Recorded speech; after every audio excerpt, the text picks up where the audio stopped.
You're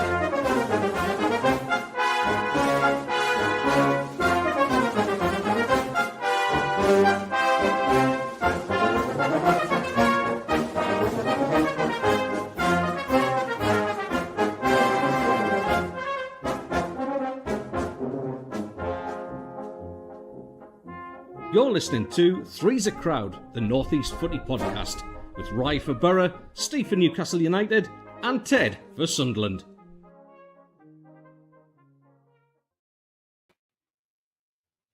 Good morning, everybody. Good morning, everyone. Happy Sunday. We are all here. We are all on time. Nothing to worry about whatsoever. None of us were late. None of us stuffed up the Australian time difference. And Ted, luckily you made it. I mean, we were waiting on Ted, everybody. I'm so sorry about him, I tell you. Absolute BS.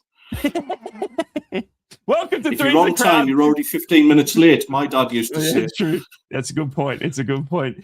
Good afternoon, good evening, and good morning to you all around this beautiful world of ours. Welcome to the Three's a Crowd podcast, the only Northeast football podcast where we bring Sunderland, Middlesbrough, and Newcastle together to have a bit of banter and a bit of laugh. We hope you've all had a fantastic week. It's been a massive, massive week of football, especially if you're a Middlesbrough fan. Oh my God, dare to dream, Borough fans, dare to dream. We've got a lot to talk about. We've got to look back before we look forward. We've got a big game for Newcastle to talk about for this afternoon. Sunderland played yesterday, as did Middlesbrough, but we also had some midweek fixtures for Middlesbrough and Newcastle to talk about. But first and foremost, it's a big, big good morning to you, Mr. Teddy Mackams. Good morning, sir. Good morning. Apologies, I'm still not up and running in the new place just yet, so you're going to have to tolerate me being on the mobile phone and looking terribly unprofessional. But at least I was on time. That's a good morning to you, Mr. Steve Wraith. Yeah, I'm still in bed, as you can see. So I just thought I would do it lying in my pit for a change. Completely unprofessional, a bit like somebody who doesn't turn up on time. Really, it's starting to spread through the ranks. As you can see, one of us was maybe running a little bit late or completely stuffed up the time zone. Wasn't me, though, guys. Wasn't me. Don't worry about that. Let's go backwards before we go forwards. Massive week for Newcastle United, Steve. Obviously, we spoke about the Premier League game against Wolves. We were all very unoptimistic. It turned out to be a 0-0 draw in the end, mate. But coming up against Wolves, you went in, obviously, with a little bit of hesitance. Obviously, you were predicted a draw. I think you said 1-1 going in. 1-1. And look, I did watch the game and I thought Newcastle had chances to win it and probably should have won it. But in the end, obviously settling for a 0-0 draw. How did you make out for that one, mate? It was a reluctance to change the style. That's what annoyed Newcastle fans, I think. You go to Wolves, who, let's face it, are on a good run. I mean, they did well against Man City yesterday. Man City held their own. Unpicked the locks and managed to get a 2-0 win against them yesterday. But it was, again, a good performance from Rob Edwards' team. So, yeah, look, Newcastle are struggling against the low block. It's been publicised quite heavily, in the media and across social media. And that's what's leading to, I guess, just a bit of anxiety amongst Newcastle fans. There was a lot of expectancy at the start of the season after a Carabao Cup win. And we all genuinely felt that this season would be our season, would do well, would build on the success of last year. But of course, there was that kind of thoughts in the back of your mind that it would be slightly more different with a Champions League campaign and we would need a bigger squad. And I think at the start of the season, we're all happy with the squad. But, it's just taken a while for these players to bed in. That's the problem. The signs now that some of them are starting to come to life. And, obviously we've had injuries as well, which haven't helped. But it's part and parcel of it for every side. And I think genuinely speaking against Wolves, it was just the fact that they're bottom of the league and, you expect to go down there and get 3 points. And when you don't, it's going to be disappointing. But on current form, I predicted a draw and I took no pleasure in being right. I would rather Newcastle had won 2 or 3-0. But it was just the reluctance by Eddie Howe to change it. And I mean, look, it's his job on the line. Nobody can tell Eddie Howe what to do or his team. From his point of view, he will probably be happy with the draw under the current circumstances down there. And I know that'll anger some people, but for me, would it have done any harm to change it slightly and bring on the two forwards together and give 20 minutes of Voldemar and Wissa having a go at the club, having a go at Wolves last week? Would it have made any difference? Would Newcastle have been able to get the win and that was, that's the only disappointing thing I think for me. That, there was some performances which stood out there, but maybe some of the players had their minds on the midweek fixture. Maybe some of them were thinking about the Champions League. And, let's not forget that despite it feeling as if it's a poor season with Newcastle, it's still all to play for. Champions League is still there to play for. We might be 2-0 down in the Carabao Cup and having to go to Man City, but we're still in a tie. Anything can happen in that game, especially the way that Man City are, completely unpredictable week after week after week. And, yes, we've got a hard time in the FA Cup, but we're still in the FA Cup. So, look, Newcastle are playing on all fronts. The Champions League, of course, they did themselves a huge favour this week as well. And we've got the Champions League fixture against PSG this week. We're still going to have, a part to play in the Champions League, which is going to bring us in more money, which is great. So, look, we're still firing on all fronts at the moment. So, disappointing result. Disappointed that Eddie didn't change it in a more positive way. But, we've moved on from that. We've had a game midweek, and now we've got a game to look forward to today against one of our rivals. It's going to be an interesting game, that's for sure. Big talk this week on social media, and obviously Eddie, especially in his press conferences, Steve, about PSR. It seems to be the toxic word that keeps getting brought up about PSR and how Newcastle can't do anything because of PSR. But to look in the summer and see the amount of money that was spent on Walter Mata, Wissa, Ramsey, and the likes, I mean, there's a few fans that I've noticed on social media, Newcastle fans this is, that are criticizing Eddie's, I guess when he goes into these press conferences, his willingness to blame PSR when he has had the money to spend, as you saw in the summer. Are you on the side of you understand where Eddie is and how frustrating PSR is, or are you on the, no, you have spent big money, what are you doing? I completely understand where Eddie's coming from. I'm sick of him mentioning PSR. We all know it's there. You don't need to reiterate it. Maybe he's just answering the questions, answering a question in that way to sicken the journalists who keep asking the same questions, But look, roll on next year when it won't be PSR, it'll be SCR. At least we'll be seeing something different for the next 2 or 3 years as to why we can't invest. But yeah, I mean, it's again with the investment. Newcastle have spent money in the summer, but just remember, it wasn't Eddie Howe who sat there in a car park, with his checkbook and a brown envelope and did the deals. He doesn't do the deals. He's a coach. He coaches the players that he's given. He'll have a chance to say yay or nay, I'm sure. And I'm sure he'll have a chance to mention, his potential signings. But, does Eddie's list get pushed to the forefront? Is it his, are these the players he wants? Well, no, they're not. Newcastle wanted Hugo Ekitike to replace Alexander Isak. Newcastle then wanted João Pedro to replace Alexander Isak. Newcastle then wanted Benjamin Sesko to replace Alexander Isak. We didn't get any of those players. We got Walter Mata, and that's the problem as well. Newcastle United were rebuffed at every single turn in the transfer window. As for the other players, Ramsey, tidy player. I think everybody can see the potential in him, and I think he'll come good. I've said that before on here. And Anthony Elanga finally showing signs, that there's a player in there. And fair play to the Newcastle fans who, over recent games, have been singing his name because that gives him the confidence, that boosts his morale, and hopefully gives him an opportunity to rediscover his form, and maybe we will see a player develop over the back end of the second half of the season. But yeah, look, the PSR, it's always going to be a problem. Overall, Newcastle, with the people that they sold and the people that they bought, I think their overall spend worked out at about £102 million, and all of the talk this morning and over the last few days has been that Newcastle are keeping their powder dry.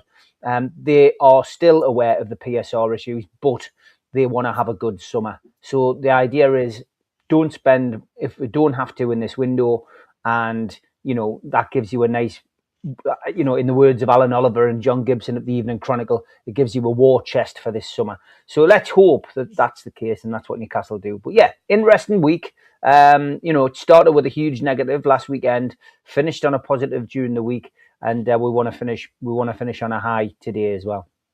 Yeah, that's going to be a massive, excuse me, it's going to be a massive game today, obviously, to see how the Premier League form continue. Obviously, a massive, massive performance in the Champions League. I mean, there's no worries there whatsoever. It seems that everyone's firing, and Wissa getting a fantastic goal in the Champions League midweek as well to wrap up Newcastle looking backwards, Steve. Obviously, coming off the Wolves performance, I think there would have been, rightly so, a few Newcastle fans going in a little bit worried, even though it was PSG, and I know Teddy said it last week that PSG are nowhere near what the PSV, I do apologize, that PSV used to be. I still thought it was a tough performance, but it was one that Newcastle that seemed to relish when it's a Champions League night. Strange, because I mean, I didn't anticipate such a good performance from Newcastle, and there was some great work by Lewis Hall, but he was superb.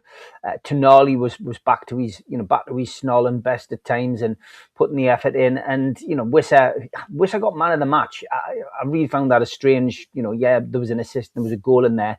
He got into the right place at the right time, but I didn't see it as a man of the match performance, and I'm sure he was a bit bemused. But yeah, I thought Lewis Hall was he was my standout. But I know that there's others. Sven Botman, another powerful display from the Dutchman, and you've just got to look at overall the frustrating thing again for Newcastle fans is why on earth can Newcastle do that in the Champions League, at St James's Park and not do it at Wolverhampton Wanderers away from home in the Premier League. That's the frustrating thing, because that kind of effort that they put in against PSV, that should be a norm. That's what we should be seeing every week, and that's the frustrating thing, I think, for us. So let's hope that Eddie and the boys can build on this. We've had a few false dawns this year already. We've had a few false dawns where we've had a great result, and then we thought, right, we can build on this, and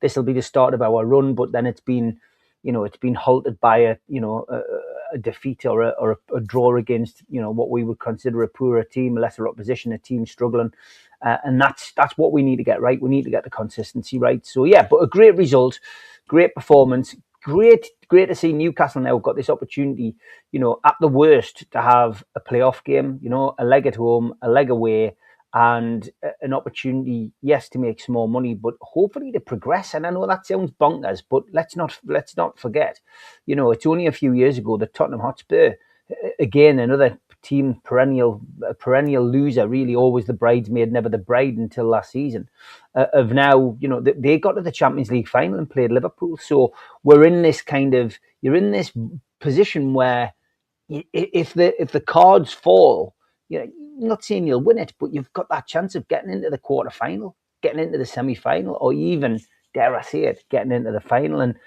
Eddie will be thinking of that. The lads, the coaching staff will be thinking of that. You don't just come this far just to make money. The lads aren't thinking about the money. The lads are thinking about success. They're thinking about where they want to be in their careers. They're thinking about where they want to be at the end of the season. And they've already got one dust collector in the house, they want another one. But, that's not me saying we'll win the Champions League. I'm just saying that there will be ambition within that team. And it's human nature, isn't it? Human nature now is the squad that won the Carabao Cup will be going, actually, we've done that. Why don't we go for the FA Cup now? Why don't we go for the Champions League? Why don't we go for the Premier League? That's human nature. You want a different medal this season. So, look, there's still plenty to play for. It's very hard, though, as a football fan to remain positive after after you see a Wolves game. And I understand the negativity. I wish people just wouldn't aim at the players on social media. Do what I do, do what the older generation do. Just chat to your mates about it. Stick it in your WhatsApp group. There's nothing wrong sticking it in your WhatsApp group going blah, blah, blah, this player, blah, blah, blah, that player.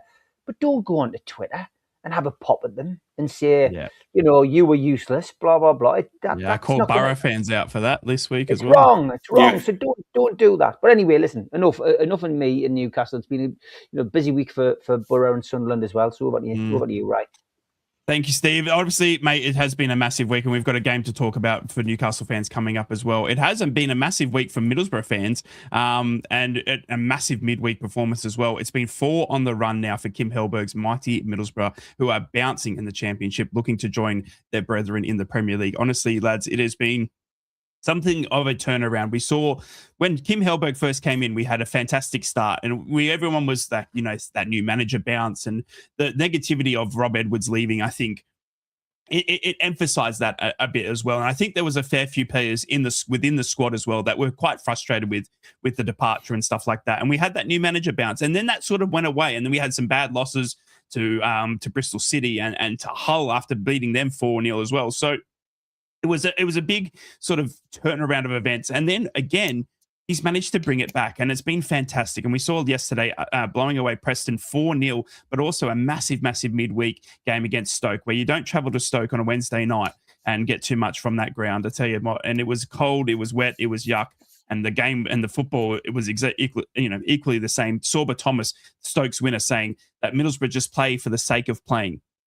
Sum up whatever that means. I mean, if you guys can decipher whatever the hell that means, Sorba Thomas, please feel free to come on with Jermaine Pennant as well. We'd love to have you both on the podcast anytime soon. But it's been a fantastic week for Middlesbrough fans. We sit in second. Teddy boy, you've been too quiet. I want to hear from you. Firstly and foremost, Teddy boy, you need to tell me whether if we're only just doing 45, because I did write a note here, but you weren't. And then do you need 45? And I wrote, I love you. And then I texted you as well, but you're on your phone. See how professional I am. And also, so you need to answer me that, and then also tell me what you made of Middlesbrough, mate, sitting second in the championship. But not only that, mate, Alan Brown in the past 3 games has had back-to-back man of the match performances. 3 man of the match performances.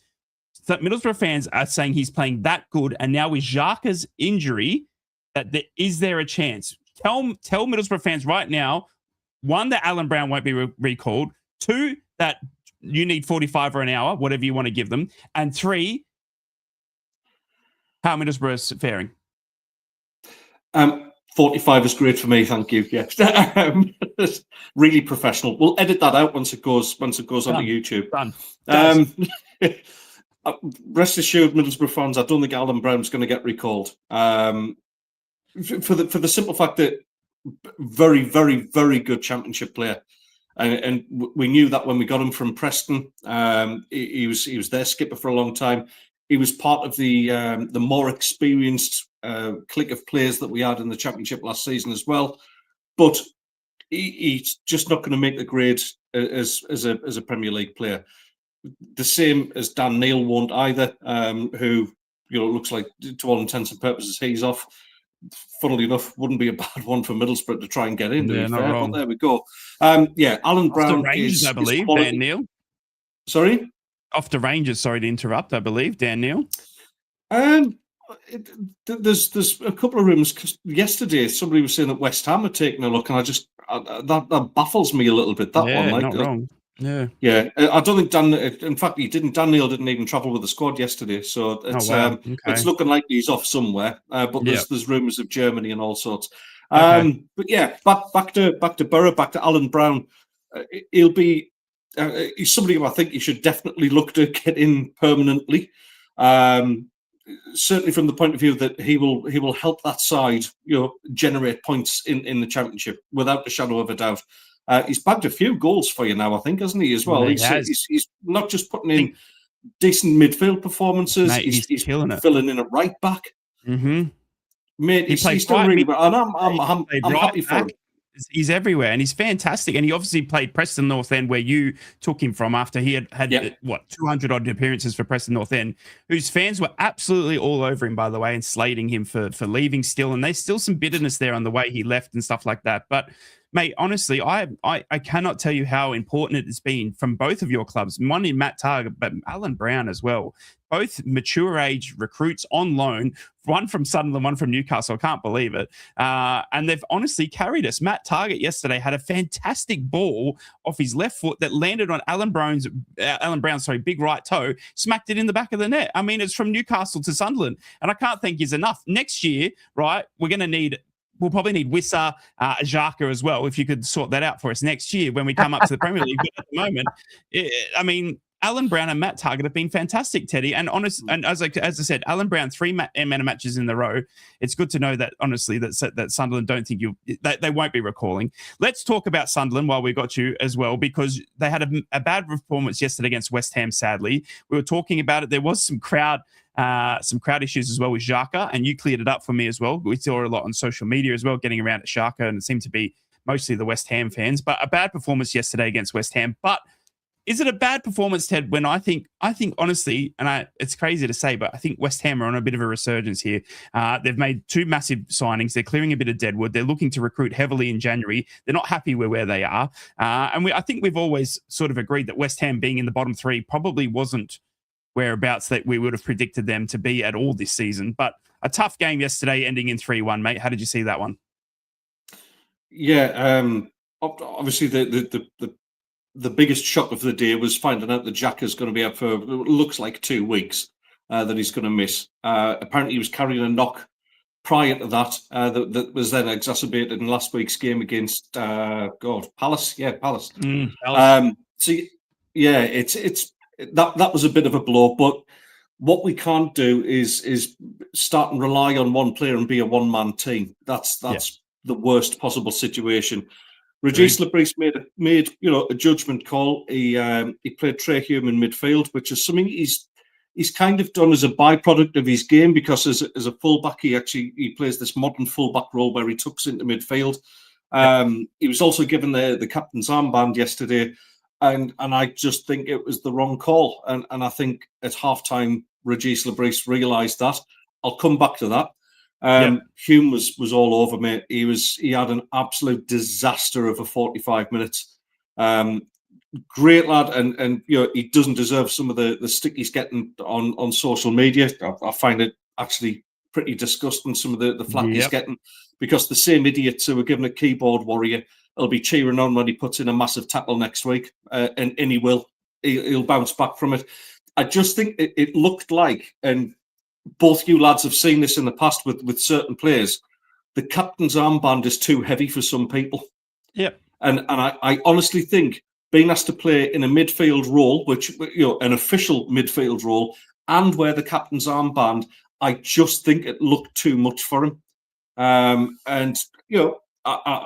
Regis Lebris is a relatively young coach. He's learning all the time as well, and we just looked out of sorts and pretty lost for ideas for that first 45 minutes. What positives we can take from that? Before I do that, Mundle as well. Mundle was really, he just didn't put the work in that you would expect. It's all right, going forward, but when you're walking back into defensive positions, that aggravates me, and it aggravates fans as well, because that's not what the success of this season so far has been built on. It's about graft, and it's about getting back to help out your teammates. So it was out of sorts. The third goal was absolutely outstanding. That just was not getting stopped. It was a very soft penalty that Trey Hume gave away in the first goal as well. To be honest, giving Somerville the chance to get up for a header is just. Nah, you don't do that. It was uncharacteristic, and it was disappointing, to be honest with you. The second 45, though, and this is where I will take some positives from this. Some Sunderland fans will call us a bit of a rosy, as they call them, rose-tinted spectacles and all that. Regis Lebris immediately saw what was wrong, and he made changes. I don't mind that, because we're learning. We're a newly promoted side. The Premier League is a totally different beast to what it used to be when we were there before.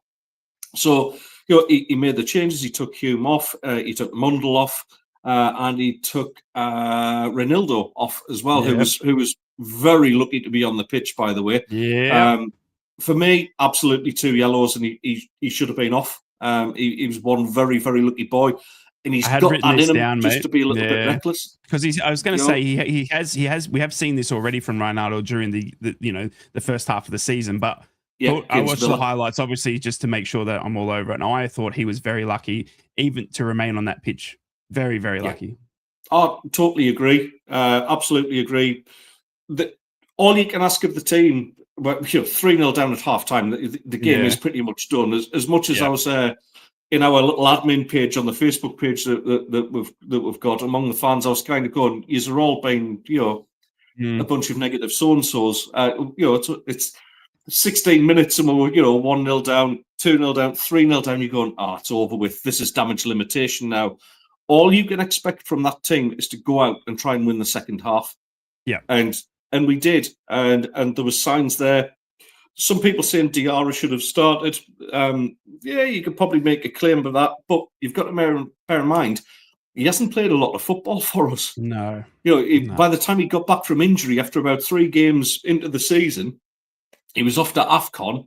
And then, that's the first time he's really travelled with us and got back into the squad. So, Regis Labrise is a big believer in connection and everybody sort of knowing what everyone's jobs are.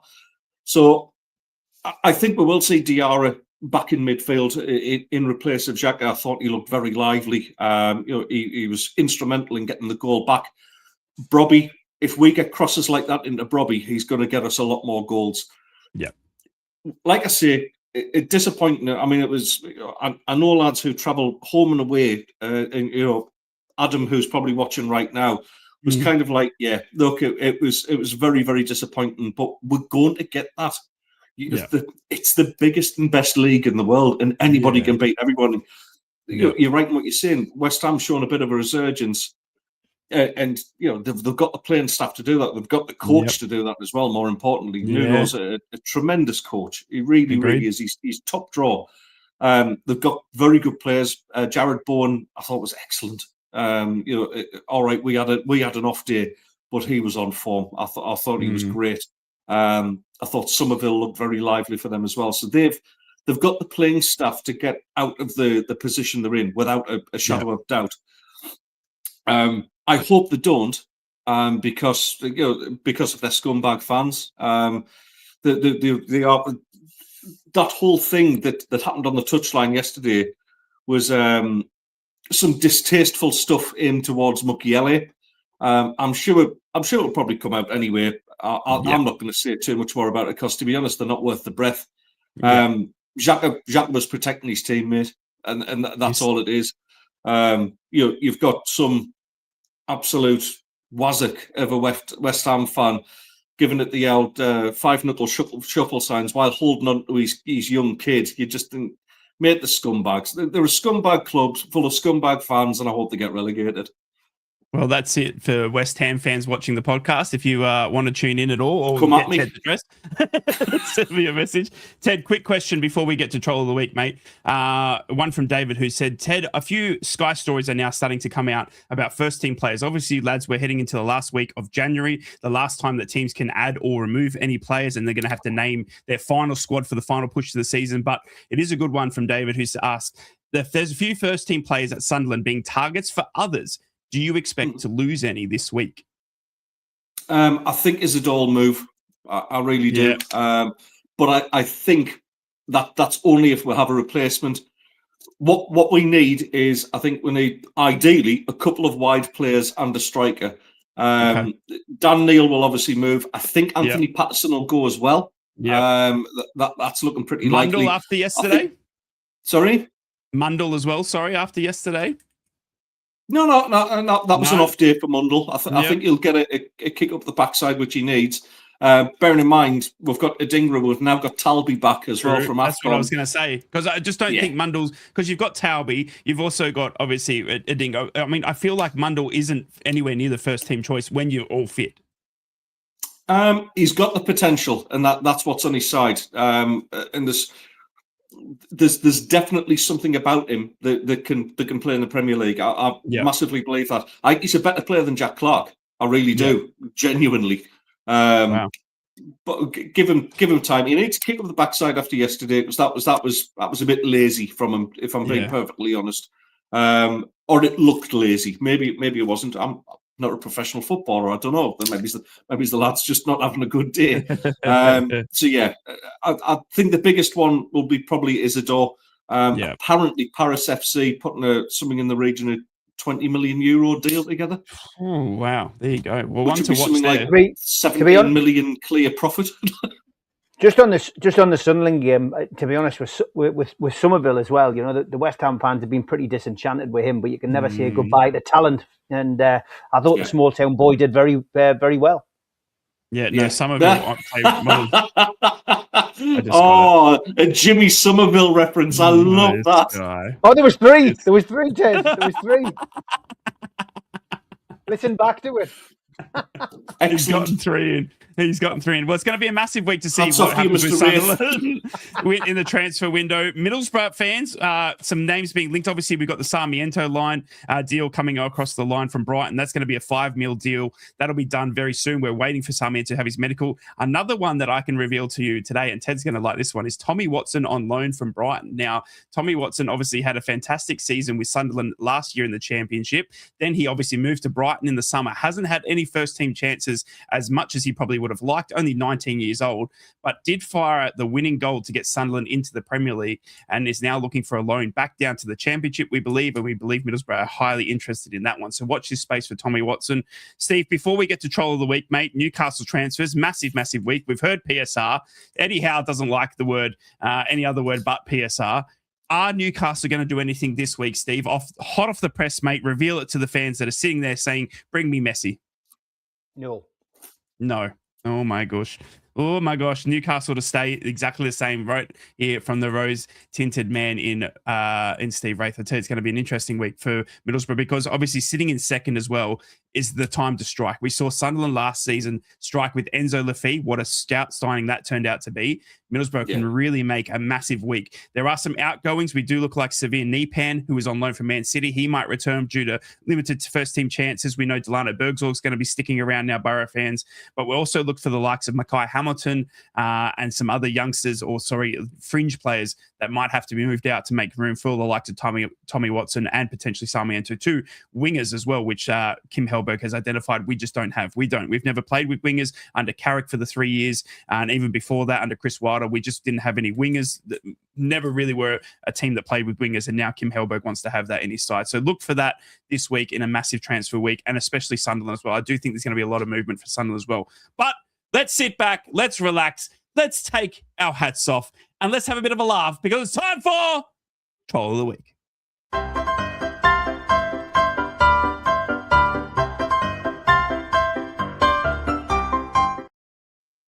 And breaking news, the Donald has obviously been trying to invade Greenland. Well, there has been a Greenland problem sorted, which is great news.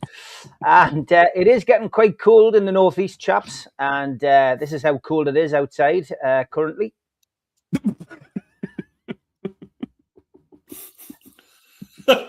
And the CEO of IKEA has just been appointed as the Prime Minister of Sweden. He's currently assembling his cabinet. I don't want to see another IKEA box. Good news as well for music fans. Madonna has hinted a possible tour late in 26-27 with new music expected. And Crystal Palace have called for an immediate replay against Macclesfield Town in the FA Cup because one of the plumbers in midfield isn't gas safe registered. Talking of Crystal Palace, they are busy looking for a new manager in the near future when Glasner leaves. Get him off ice. And Joshua Jones pointed out some interesting trivia this week. Eric Cantona, no Ballon d'Or, Champions League, World Cup or Euro trophies. He's also not on the list of top scorers or top assisters in the Premier League or the Champions League. And he ended his career at 30. He's just an average footballer. And somebody who isn't an average footballer is this man. At 40 years of age, Arjen Robben completed a 15 kilometres race in just 55 minutes and 1 second. At 16 kilometres an hour pace. Absolutely insane. Incredible. Get him signed on. Yeah. We do like these Euro trips. Always some great bar service out there. Credit to this guy who made his way through the crowd without dropping a pint. And this guy is going to get some coverage on this show. A Lego building competition has been part of Liam Rossenoir's team bonding plan since he took over as Chelsea head coach. He believes it offers fun, a relaxed way for players to connect and be creative off the pitch. He's also got people walking around like this. Tell me what that is. It's absolutely bonkers. That's what it is. People at the training ground actually been forced to wear signs on their head. Absolutely bizarre. That's really, really bizarre. Anyway, Sean said, sometimes I get a bit fed up with increasing greys, but you look at Gerard's botched hair dye job and it feels better about just leaving it. And Gary Neville is either there to commentate or there to be a fan. Him backing away from his microphone to celebrate a goal, but still being very audible to the audience is awful. I've noticed that many times. Somebody sent me this picture this week, which is brilliant. This apparently was on a nature walk in Middlesbrough. That's actually a replica. That's a replica of the Riverside ground. It is, yeah. Which you can find, which is bizarre. They should go and tidy that up, right? Maybe do it when you're next over here. I'll grab it. Bring it home. Bring it home. And Mike said, I can't even speak Dutch, but I instantly know what this guy's on about. Yes, die trappen in Newcastle, SEN, meteen hun al. Basically, what he's saying is the stairs are bloody massive. Fans. Yeah, exactly.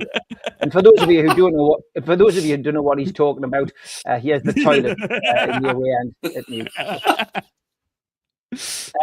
Been a big media court case this week when a court sketch of Prince Harry ended up with John Hartson as Prince Harry and Alan Carr as the judge. And this went viral this week. That dad there actually took his son's chicken nuggets at the match. The kid was absolutely foaming. Dad just doesn't look apologetic. Get your own. Ever. Davy Drew, this was brilliant. FFS, he says, this effing hotel is on the Isle of effing Wight, and now I've got to go and check in and then get the ferry back. It's 11 miles from Pompey, my backside.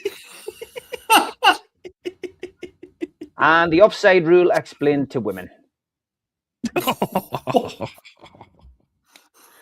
We're cancelled.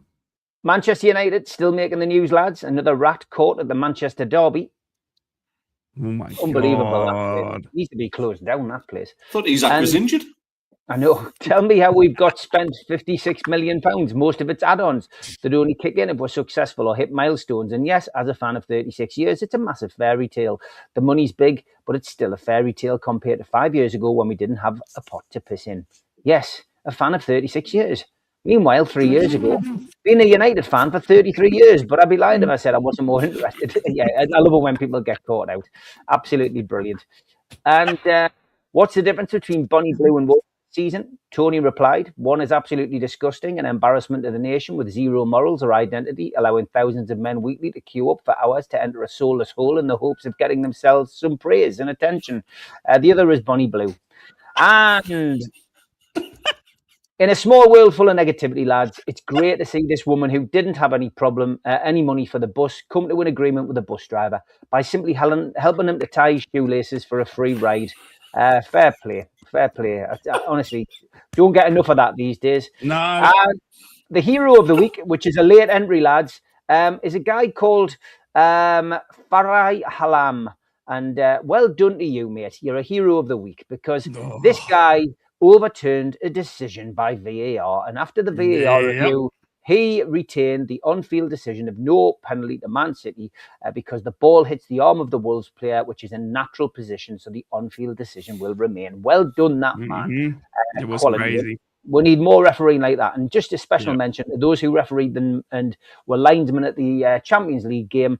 They were excellent. Brilliant, superb. More of that, please, in the referee world, and less of what we're seeing in the Premier League. But thanks everybody for sending them in. Send it to the lads on their social medias or NUFC Matters 8092 at gmail.com.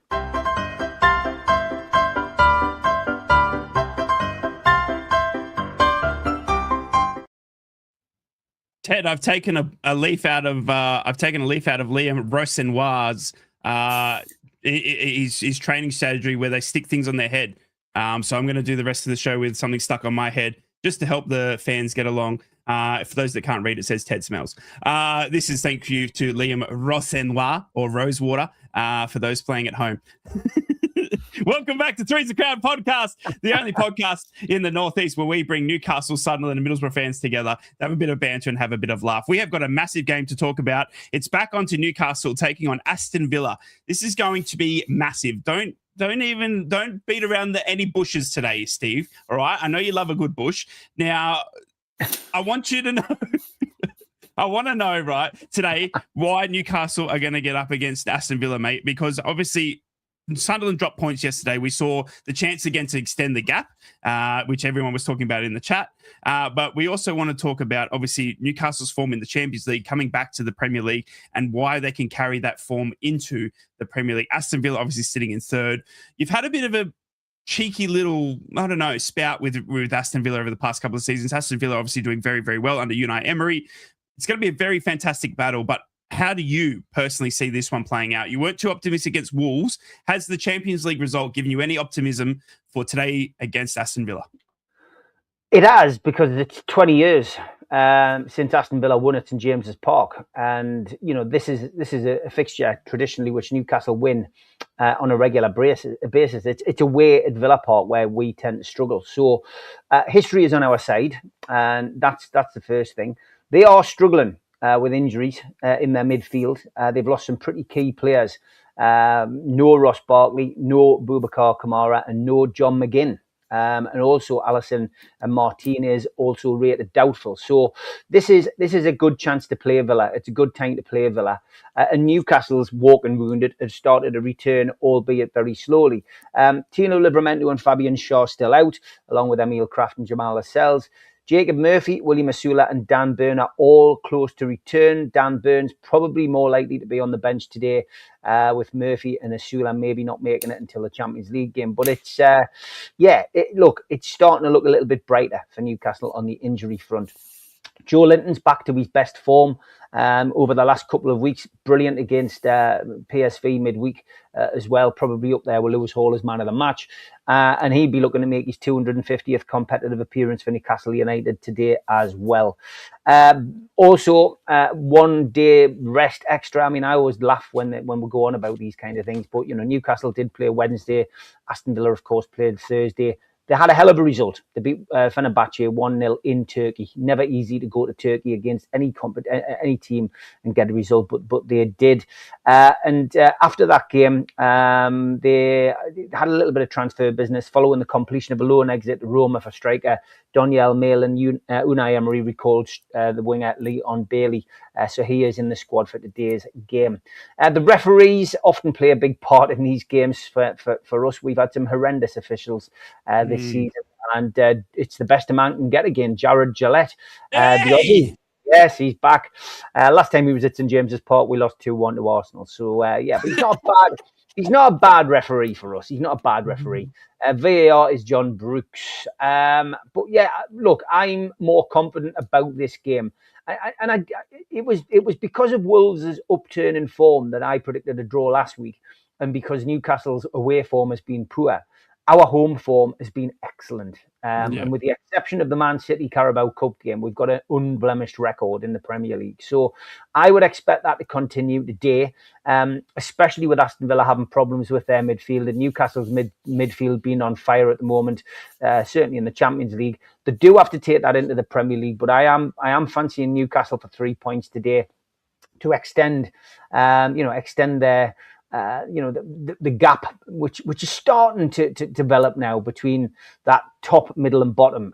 Newcastle really can take advantage of Sunderland's loss and Liverpool's defeat, and temporarily anyway put themselves up into the top 4, top 5 positions. And look, it's a key set of fixtures now. Newcastle are playing their rivals. We've got Liverpool next weekend, out of the frying pan into the fire.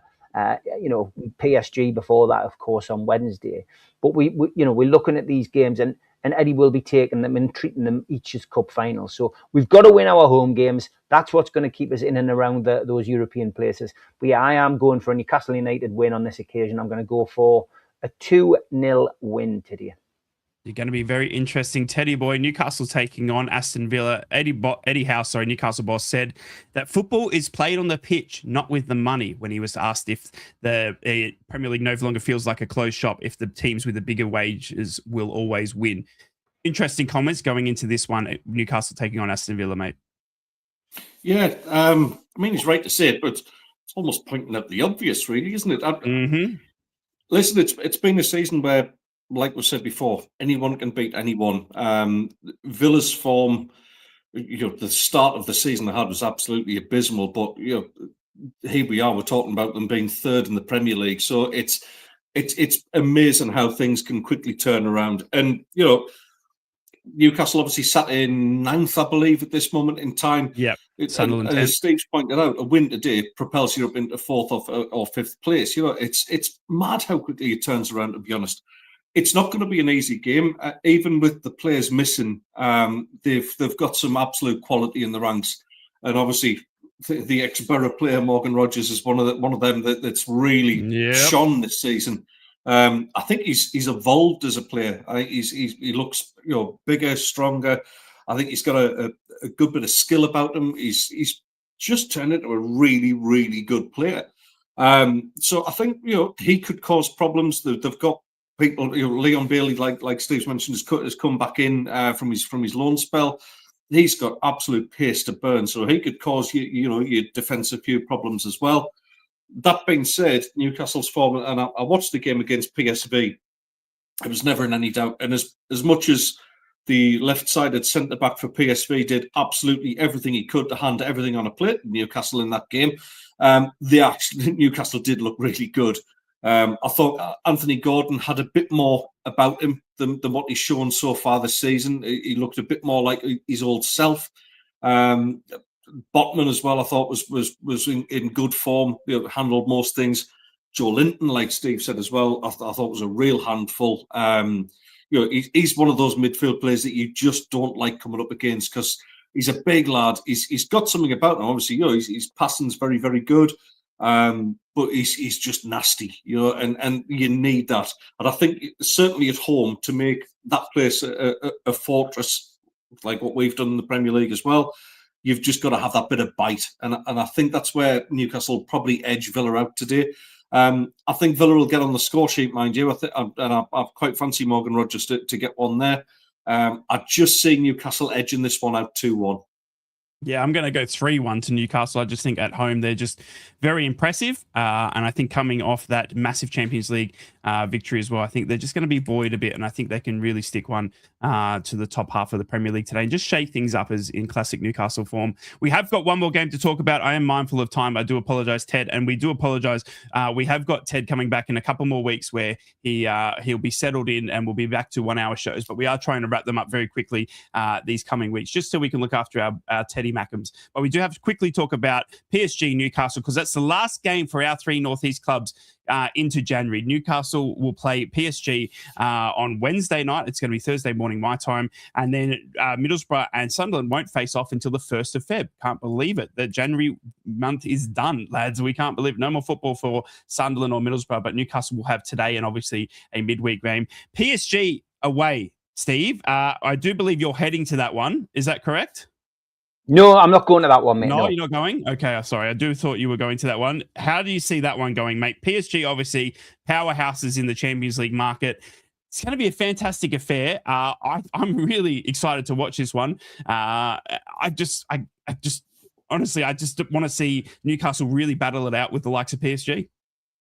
Yeah, I mean, look, it's a huge game for us because Newcastle, if they could win against the current holders, then it's great because Newcastle would then find themselves into the latter stages without having to play 2 playoff games. But if we can get a draw and we end up, wherever we end up in the league, it then depends on where you finish and who you play and when you play. But it's such a strange competition. They've changed it. It's is it changed for the better? I really don't know. But it's all about money and it's all about TV and advertising, isn't it, these days? It's not about the football teams or the fans. But for me, it's a great opportunity for Newcastle to play against one of the best teams in the world at this moment in time. And we know what happened, when we played them previously. We managed to get a wonderful win at home at St James's, and we were robbed by the officials when we played them away. So it's an opportunity though to go there, put a marker down. Say that we aren't just competing here for the sake of it. We're actually putting a marker down and saying this is Newcastle United and this is what we can do in the Champions League. So look, PSG won't be taking us lightly. I think a lot will depend on what happens, of course, today. Newcastle win today. They go with their tails up, and they go into that game with, hopefully with, with no more injuries. And there's always a chance in football. There's always a chance. They aren't unbeatable. We've already beaten them in the last couple of years. Yes, it is a slightly different team now, of course, but yeah, I'm going to go for it. I'm going to go for a draw. I'm not going to say that Newcastle will lose that game. I think we've got more than enough to do something out there. I'm going to go for an entertaining 2-2 draw. Ooh, it's going to be very interesting. I was going to go 1-1. I just can't predict it. I just think Newcastle are going to absolutely rise for this occasion. Teddy boy, PSG, the last Northeast fixture after we've already played. Now it's going to be PSG at home on a Wednesday night, mate, against Newcastle United. Very, very interesting. They're just the French Stoke, aren't they? Quote me on that. Yeah, Tony Poulas. Le Potter. Yeah, listen, it's going to be a tough game. They are the current holders, and they're there on merit, of course. I don't see Newcastle getting turned over in this whatsoever. I think it'd be a lot closer than certainly what the pundits are making out it's going to be. I just see them slightly getting edged out. I think a Dembele goal just before he leaves and joins Sunderland in the transfer window. And yeah, just a 1-0 to PSG. But honestly, I've got to take my hat off to Newcastle. I'm not going to physically do it because my hair's a mess. Their Champions League season so far has been very, very good. They've pulled out some excellent results. So you've got to give credit where credit's due. No, it's been a fantastic ride in the Champions League, that's for sure. And I think it's going to continue for Newcastle United fans. Good luck if you are going to today's game at St. James's Park against Aston Villa. Newcastle will have 2 more games in January. Middlesbrough and Sunderland are done. That means we have got 1 week to finalise our squads.